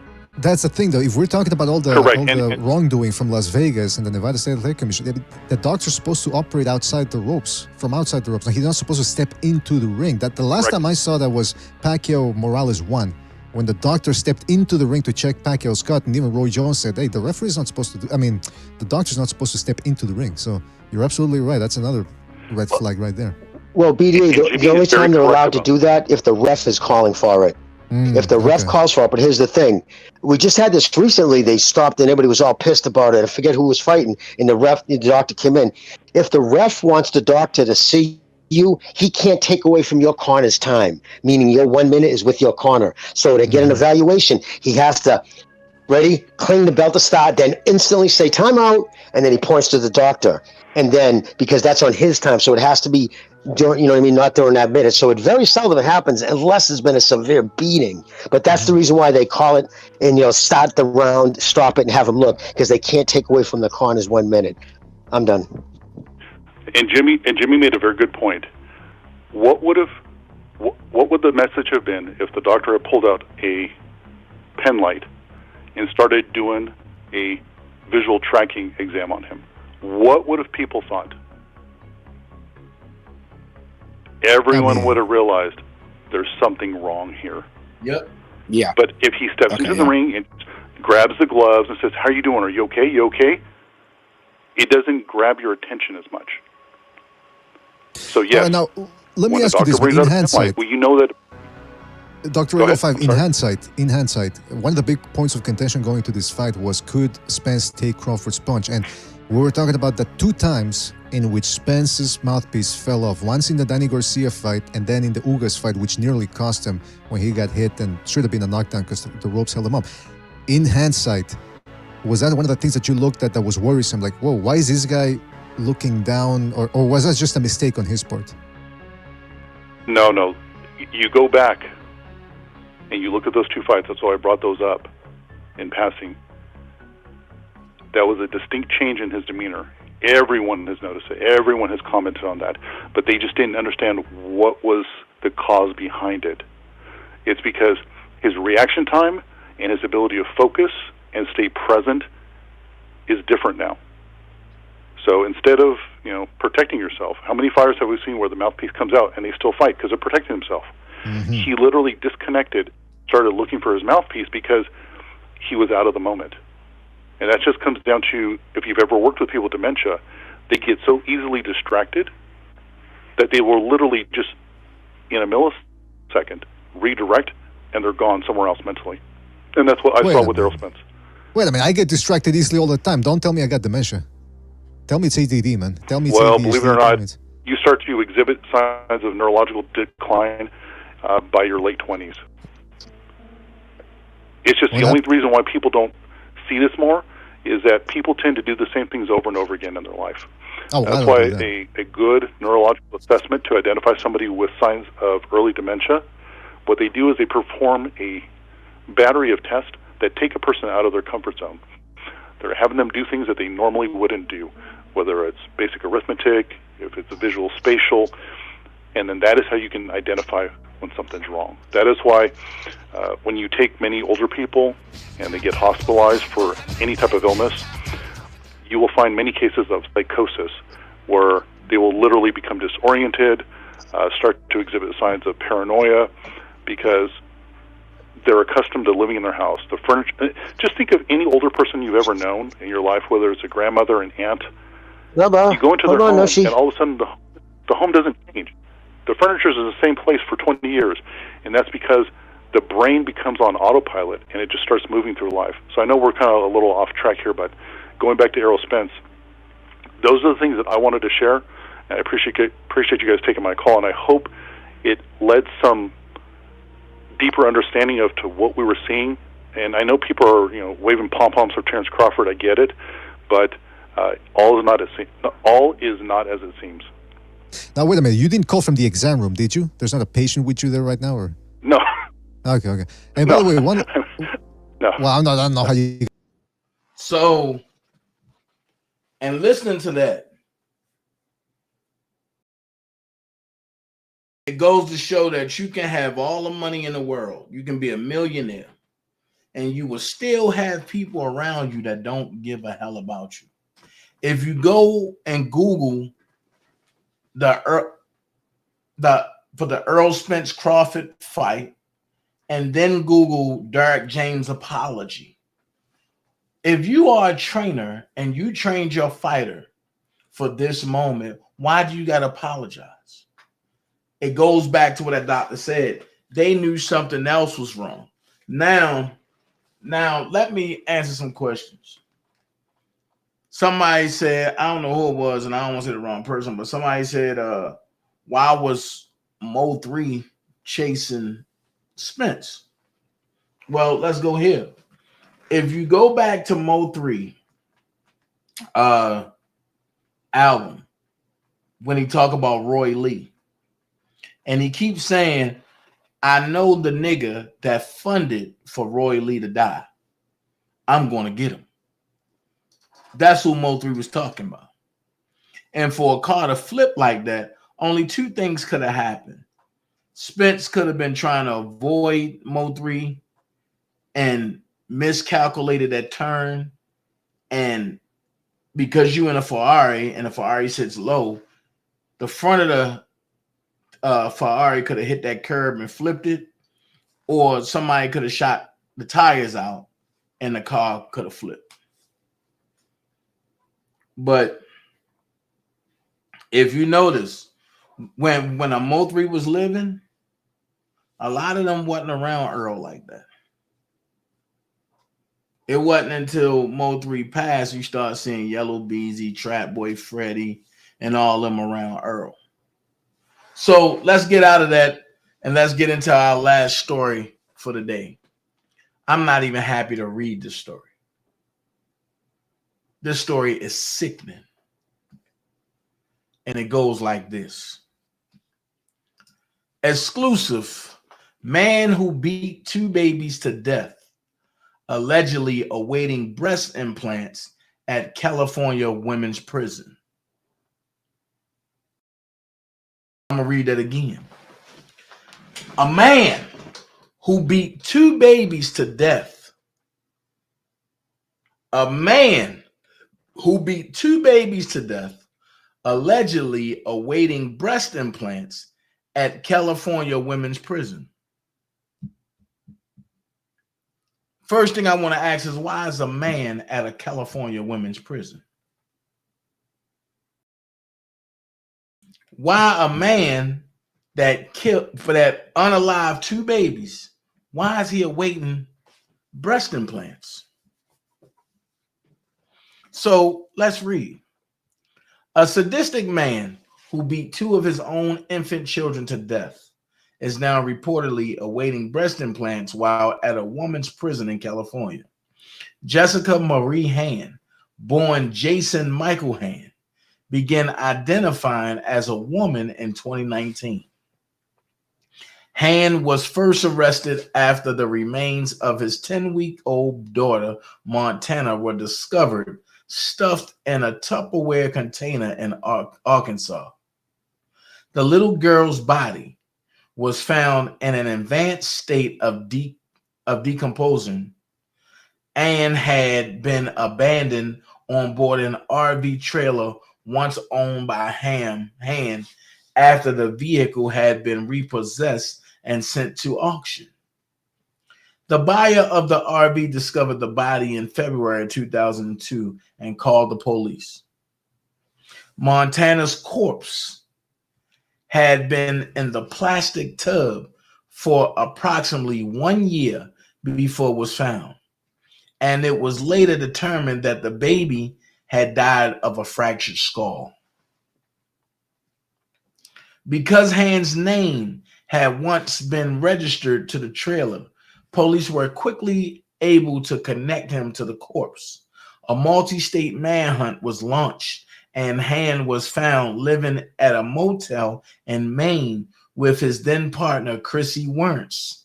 Hand and Wernz were arrested in April of that same year. Trial date set for pair and death of daughter. Investigators say the couple traveled to Arkansas with the infant's body. What? And the read say Indio, it says, and October the 15th trial date was set Friday for a couple accused of killing their infant daughter near Desert Hot Springs more than 10 years ago and traveling around the country with her body before leaving it in a camper in Arkansas. Jason Michael Hand, 38, could face the death penalty if convicted of the February 2001 murder of his infant daughter, Montana. Also charged in Montana's death is her mother, Hand's then girlfriend, Chrissy Lynn Wernz, 33, who faces life in prison if convicted of murder. Hand killed another one of his children in Vermont and was imprisoned for that crime when Vermont officials allowed him to be brought back to California to stand trial for the other child's death. Montana was born in Arizona in December 2000, and the family moved to a trailer park near Desert Hot Springs. About a month later, according to Riverside County Sheriff's investigator Gary LeClaire, Hand told investigators that on February 10th, 2001, he lost his temper and slapped Montana on the side of her head, and that she died later that day. Wernz said that when she returned home, she picked up the infant from a bed in the bathtub, but Montana was dead. Investigators said the couple kept the girl in a trash bag, and 2 months later, they left California with the infant's body to travel around the nation. Authorities believe they left her body in a trailer at a storage facility in Wayne, Arkansas, and Wine, Arkansas. And when they didn't make the rental payments, the contents were sold. A man later brought the trailer and found the infant's decomposed body, which had a skull and leg fractures. The couple were arrested in April 2002 at a Motel 6 in Maine, and the next month were sent to Arkansas to stand trial. But a judge there ordered the case to be turned over to California authorities because the death allegedly occurred in Riverside County. They were indicted by a grand jury in September 2009. When found, Hand and Wernz were in custody for a 1-year-old child who was reportedly on the brink of death. The infant had a number of severe physical injuries, including a dozen broken ribs. Are you serious? Retinal hemorrhaging, bleeding under the skin, and internal damage. Damn. The child was immediately placed into protective custody and given appropriate medical treatment. During the course of the subsequent investigation, authorities linked Hand to a storage locker in Arkansas. One they had local police search. A second corpse was then discovered, one belonging to a 6-week-old son. Hand was found to have murdered by head trauma in 1999. What? It would later be learned that Hand, hold on, y'all.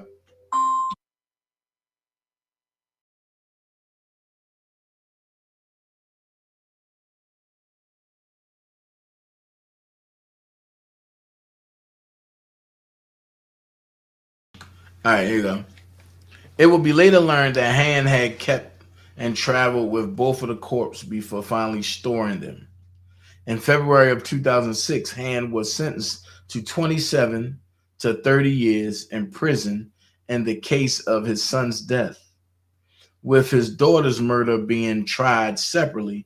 In 2013, he would be handed the death penalty. Wernz, the mother of the infants, was sentenced to 15 years to life for the death of her daughter, but avoided any charges in the death of her son. During her trial, it was learned that Wernz had been under significant duress during the relationship and that Han had threatened to murder her if she went to the police.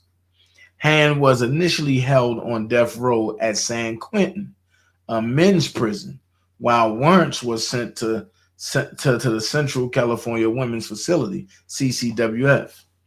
In 2019, Han began to identify as a woman and was transferred within 1 year to death row at CCWF. Oh no.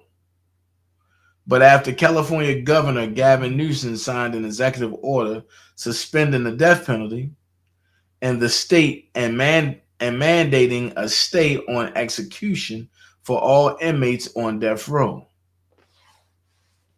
What?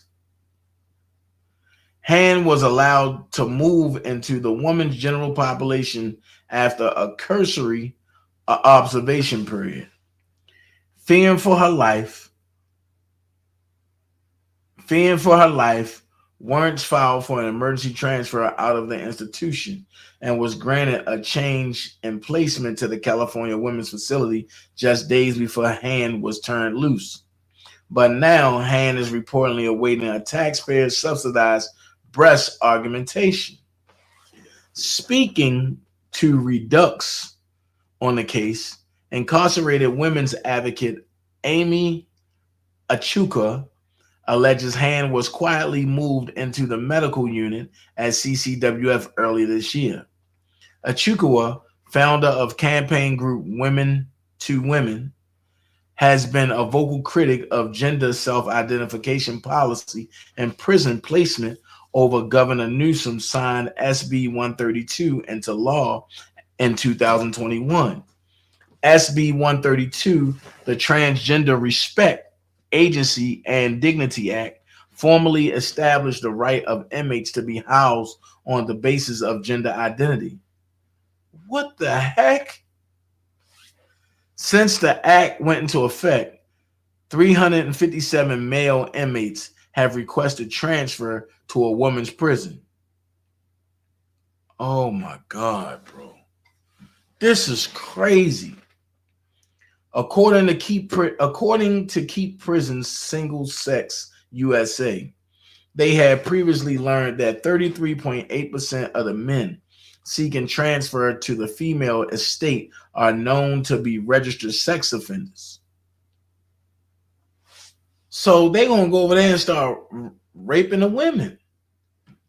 Incarcerated women have been overlooked and forcibly made to be the losers of every political game possible when legislators need to dump a problem or sweep something under the rug out of the public's eye. Ichigo says, women in prison are now in an environment completely void of their opportunity to rehabilitate. They are in a state of constant hypervigilance, and the long-term effects have resulted in mass CPTSD symptoms. She explains they are quietly watching themselves being erased while men who have penises get facial feminization surgeries, laser hair removal, Adam's apple reductions, all paid for with your tax dollars. Told y'all, stop paying taxes. I told y'all. Achikua notes that her sources in the facility have been unable to determine if Han is still intact, or is it just seeking to alter his body with the breast implants. No one in prison or in the free world has ever died from having a healthy penis or vagina. So these costly procedures are in no way life-saving. She says, explaining that male transfers are being offered cosmetic procedures while the female inmates are being denied basic health care. Jesus Christ. These procedures are additionally humiliating to women who have lost their teeth from the arsenic and the hexavalent chloroform in the water supplies, whose skin and hair are rough and dull from the same toxins, and who are denied breast reductions and told the procedure is cosmetic. Ichikawa continues. The things that go on when the doors lock and the lights go out are unspeakable. And most of these women are so ashamed they may never be in a mental state to share these government-funded atrocities. California has one of the most liberal gender self-identification policies in the country, something that has become a point of contention for women's rights advocates.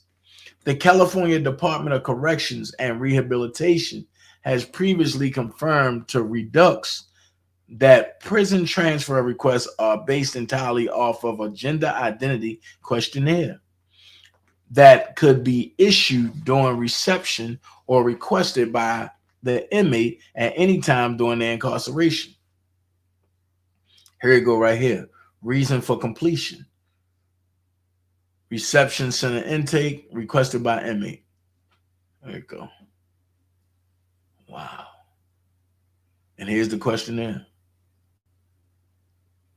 So it says, which of the following gender identities do you most often use to describe yourself? Male, female, non-binary, no response. Do you identify as transgender, non-binary, or intersex? Yes, no, no response. What pronouns should people use when they are referring to you? Check all they apply. One is him, he, him, his. They, them, and theirs. Mr., none. Miss, no preference. She, her, and hers, or no preference. This is sick. This is sick. The questionnaire is a form.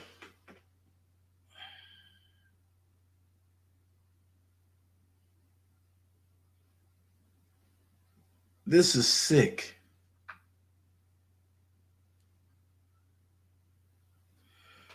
The questionnaire is a form with a short series of questions in which inmates can declare their pronouns, honorifics, and gender identity. Male inmates do not need to identify as transgender to request transfer and can simply identify gender non-confirming or non-binary.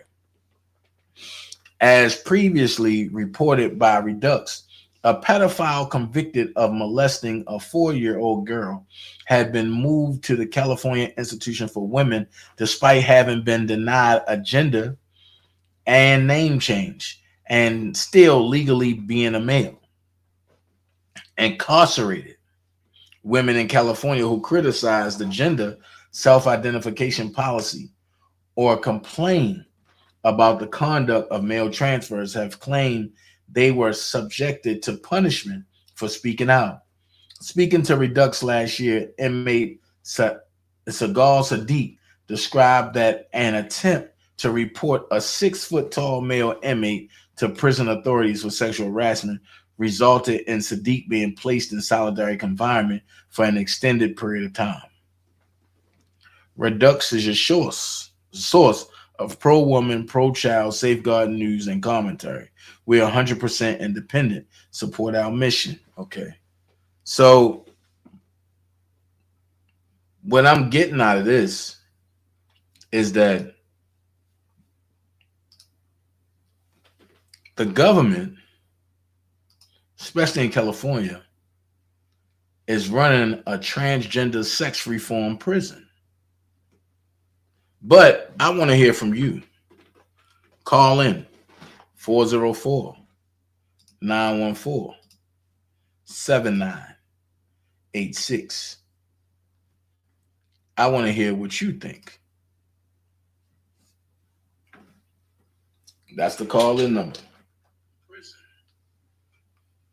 But I want to hear what you think. Let me set this up real quick. Bang, bang, bang, bang, bang, bang, bang. Bang, bang, bang.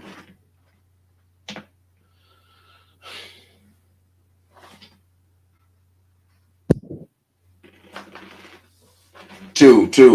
Okay. I want to hear what y'all think.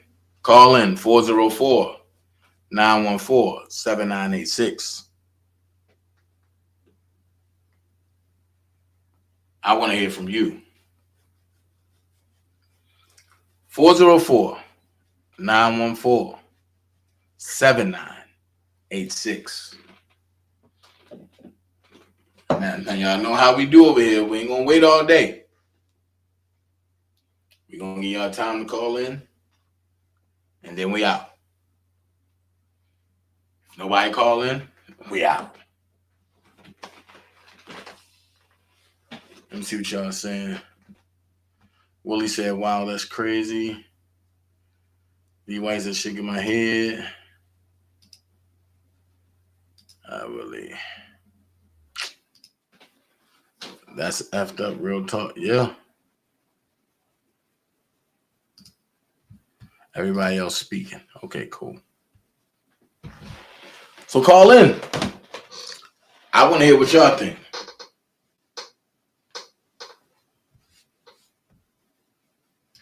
I'll wait a little bit. But while I'm waiting, I'm gonna give you a little bit of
right, but they're using them to destroy women because they can say whatever they want to say about natural women, but when a natural woman stands up against them or say anything, they're penalized, they're canceled, they're disrespected, and it's like women can't defend themselves. So I feel as a woman, the same way that they trying to become a woman, until they give birth, they will never be a woman. Well, I'm gonna go here. Just because the lady give birth don't make her a woman. No, it doesn't. It makes her a lady. But my thing is, at the end of the day, the key factor is they using the women to get rid of the men. And they're using the men to change them to a woman to get rid of the woman. And now the women, instead of them standing up with men and men standing up with women and fighting the system, everybody's against each other while they sit back and say, let's let them eradicate one another, and then we can have our AI world the way we want it. Well, that was the plan that they designed, and they working at it. But if we as a people don't stand together and stand up for what we feel is wrong, if we protest in an army, then we can be heard. But if we sit back and continue to say nothing, do nothing, then they're going to continue to top us because we're not doing anything. We got to do something as a people. Well, let me ask you this. How can you sit back and say y'all protest as an army when that's all y'all know is having hot girl summers and dropping knees and having good knees and all that other stuff? Nowadays, you have grandmothers who are 25 years old. What can you teach anybody if you never sat under anybody? That's true. That's true. That's true. Because I'm a firm believer with what you said. The first education a child gets comes from home. That's where the first education comes from. And a lot of the children have not been getting the education from home. They getting the education from the street. They're brainwashed by the lifestyle, materialistic things, and that's what they want. But at the end of the day, when all that materialistic stuff starts to disappear, then they sit down and think, and by then it's a little too late. All right, well, hold on for a second. Let me answer these questions. Judah said, Judah said, you change your sex, but not your social security number. Well, I'm going to go here. And then he said, how does that work? That works easy because your social security number is programmed to a computer and to a corporation. It's not programmed to you. That's just a tracking number. That's the first thing, Judah. Right. So basically, you really don't need that. But right. They get a new one. Not even that. But a lot of people feel as though they can't live without that. And then, and DB Wild said, what OMG, what that got to do with anything, but okay. DB Wild, explain that a little more so that way I can elaborate, because right now you're not making sense. Well, the social security number is a tracking number. That's your name, rank, and serial number. You know what I mean? So within anything, all they have to do is punch that number into the computer. They can identify who you are. So it is a tracking number. And then Judah said, why trans men don't take out their prostate?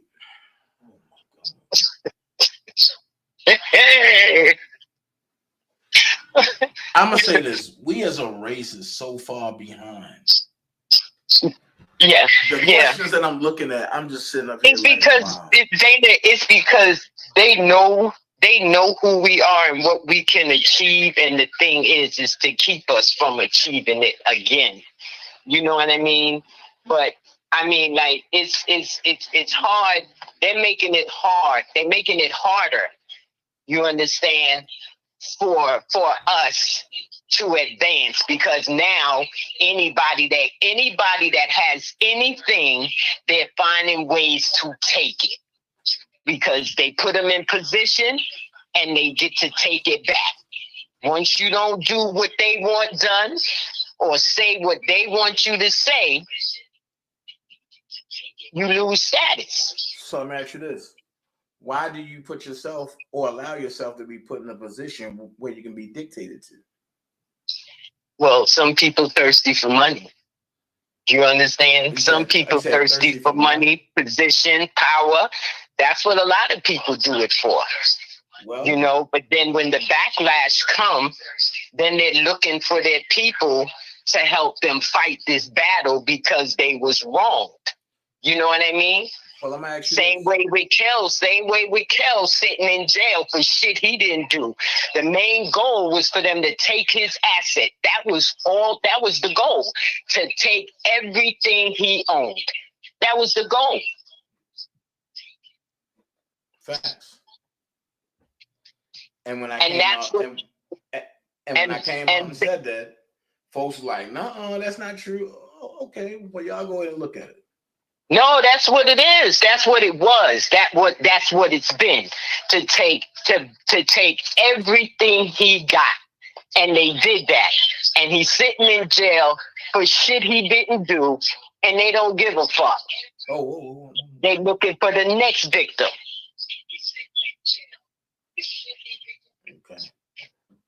So until people realize, until us as a people realize that this is economical warfare against our people, until they recognize that, things is going to keep happening. See, they believe the media. They believe a lot of them are brainwashed. Back in the day, they said in the year 2000, everything was going to be like the Jetsons and this, that, and the third. No, they got the people as robots, because as long as they maintain and listen to what's coming out of the media's mouth, they're brainwashed. They are the 21st century slaves. Right. And when people look at me and be like, oh, Dana don't go along with the get along gang, and Dana don't conform to the child support system, and Dana deadbeat. No. I just don't go along with what they do. Nah, because they're brainwashed. Facts. Why would they believe anything you say? As you standing as a man. You understand what I'm saying? The thing is to knock the man down. The thing is to knock the man down. And if they knew what the child support system was about, but they wouldn't talk so stupidly. If they knew what the tax system was about, but they wouldn't talk so stupidly. That's why I sit back and I listen to people and I say, I can't argue with that person. Right. Because you don't. I've been watching your channel forever. You understand? And nothing have you talked about on your channel have you lied about. You've proved others to be liars, because you stand on truth. Right. So nobody wants to deal with you because you stand on truth. Facts. That's facts. That's true. And the only thing that keeps you going is your truth. So whoever can't deal with truth, who are they? Right. Only thing that keeps me going is truth and God. Because trust me, yeah. I be wanting to say, Lord have mercy. Man, you done been dragged out. You done been some of everything but the child of God. You understand? But then when I retaliate, I'm wrong. Well, listen, and sometimes enough is enough. Sometimes I get mad when you go back and forth with the people, but then after a while, you got to put them in their place, because you're a man. Right. Because you're a man, and you gotta stand up for being a man, whether it's a woman or a man that's coming at you. Because most people that dish out stuff can't take it. They can only dish it. But when the retaliation comes, then they want to hide under a rock.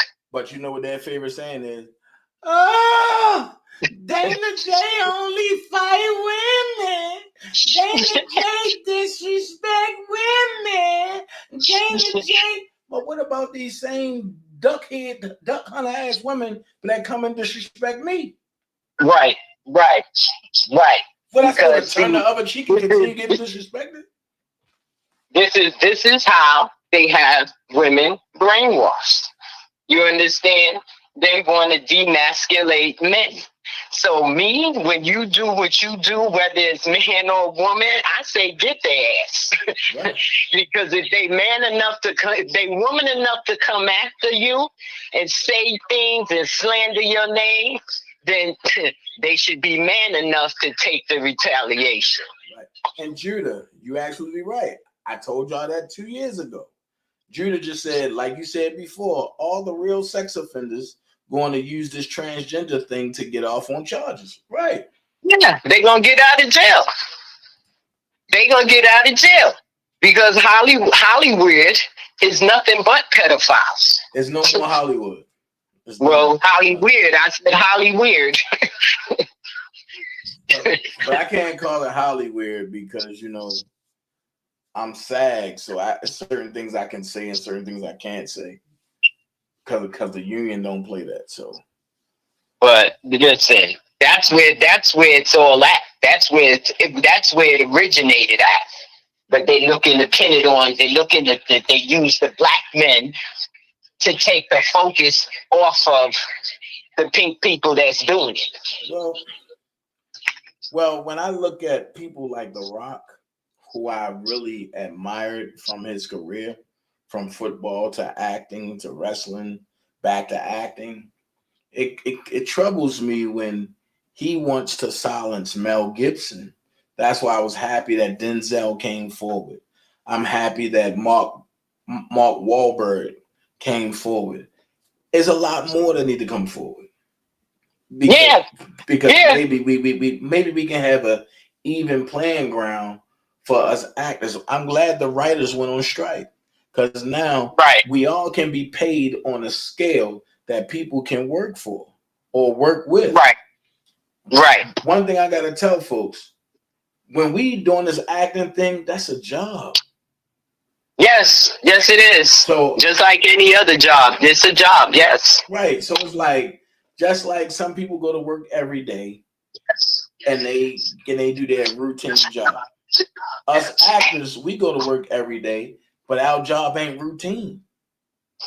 Right. And because but your job though may consist of you working 24 hours within a day, 48 hours, or working 7 days a week until it's completed. Oh no, that'll never happen. Our job consists of anywhere from 1 hour to 19 hours to sometimes 22 hours on set a day. Okay. And it only and if it go that long, it probably be no more than 5 days. Okay. And then we get a downtime. But the reason why actors get paid so much is because you got to learn your script and you got to have it memorized and then put in front of the camera and you got to have it memorized in rehearsals and y'all got to keep going. And it's like things got to be done in such a sequential order and in such a crunch time. Just like a lot of people don't know this, but Tyler Perry, he did the Have and Have Not season 1, 2, and 3 in 2 months. That was my show. Yeah. But I mean, everybody had to come in, and he completed 2 episodes in 14 hours. That's working. Right.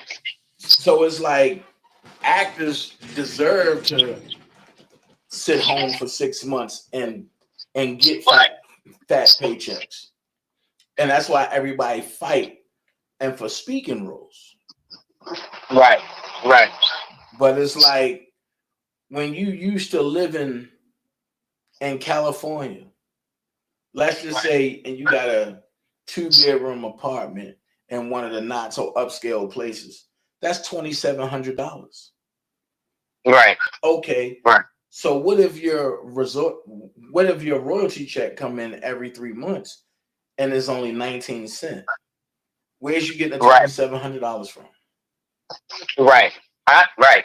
I understand. And then that's just like the whole world right now. Everything going up except the paychecks.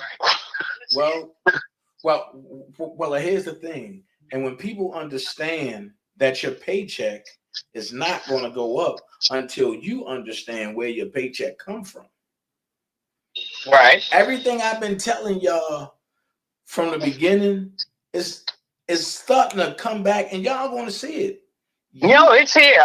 It's here. It's here. Not gonna see it. It's here. You create your own funding, because what they do is they tap into your secret account, at the Treasury, and they make you pay you, and then they tax you for paying you. That's why I keep telling that's why I keep asking questions. Why do you pay taxes? Right. If you consider yourself a natural man, you can't pay taxes. If you consider yourself a natural woman, you can't pay taxes. If you consider yourself indigenous, you can't pay taxes. If you're American national, you cannot pay taxes. Why? Because you can't do business with a corporation. Right. That's against the laws of trading. But if you get a business now, your business got to pay taxes, because your business is now what? A corporation. Right. And because they don't explain it to you in school, they want you to believe, oh, your taxes is for the roads. Oh, your taxes is to clean up this. Your taxes to clean up that. Now watch this. If they taken, let's hypothetically say they taken $172 FICA out of your check, right? And then they taken $56 Social Security out of your check, right? How is it that this imbecile person and Biden can take all of y'all Social Security money, right, and take it to Ukraine, and then complete the lie and say, oh, all the money that's being taken is for the roads, but you haven't seen that road fixed in 72 years. So where's your funds going? To the wars. That's what the money, that's what all money is for. It's not. First of all, and you got to understand, there is no money. True. And the thing about it is, we as a people, United States been bankrupt. No. The United States of America, the corporation, has been bankrupt. So my thing is, when you understand that there's no money, right? It's not hard to sit back and say, why are we acting like we got money? Right.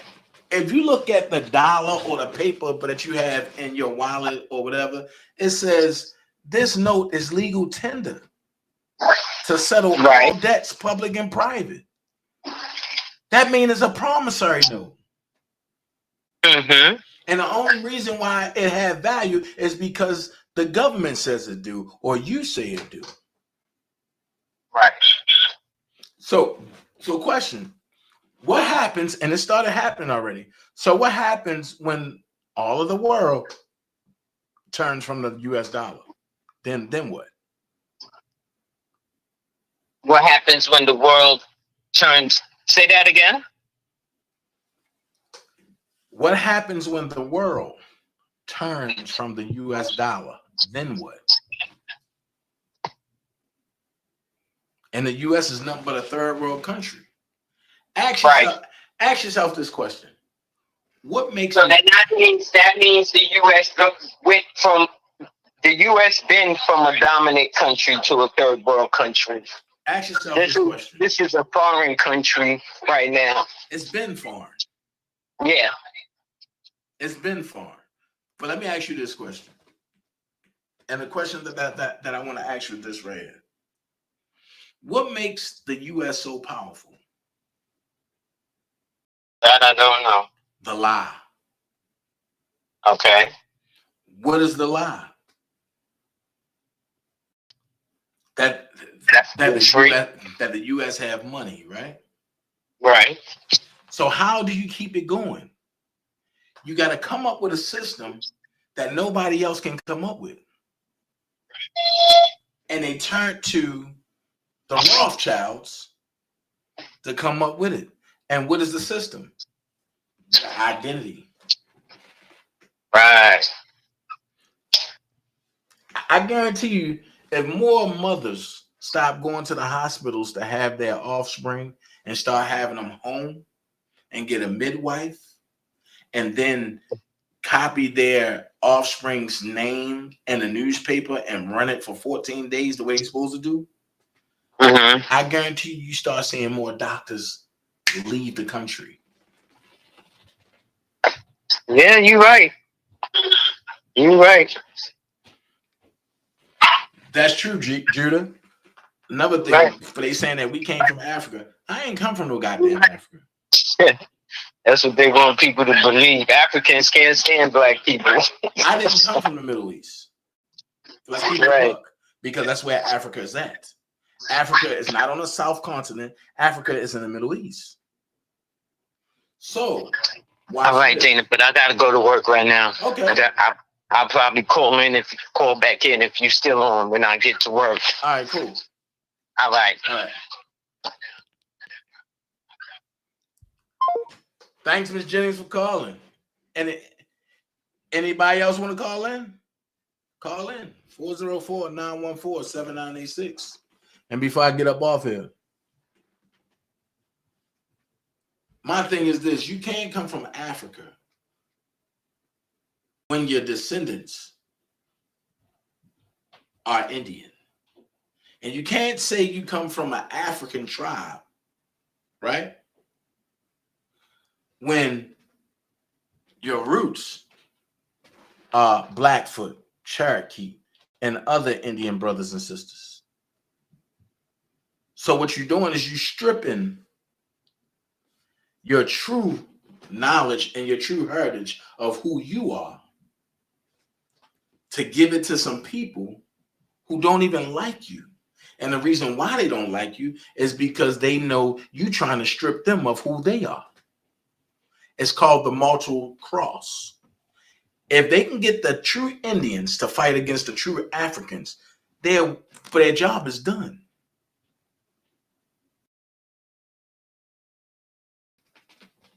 Haven't nobody became African American until Bill Clinton got in office. Haven't nobody became black until Bill Clinton got in office. So why do you identify with that?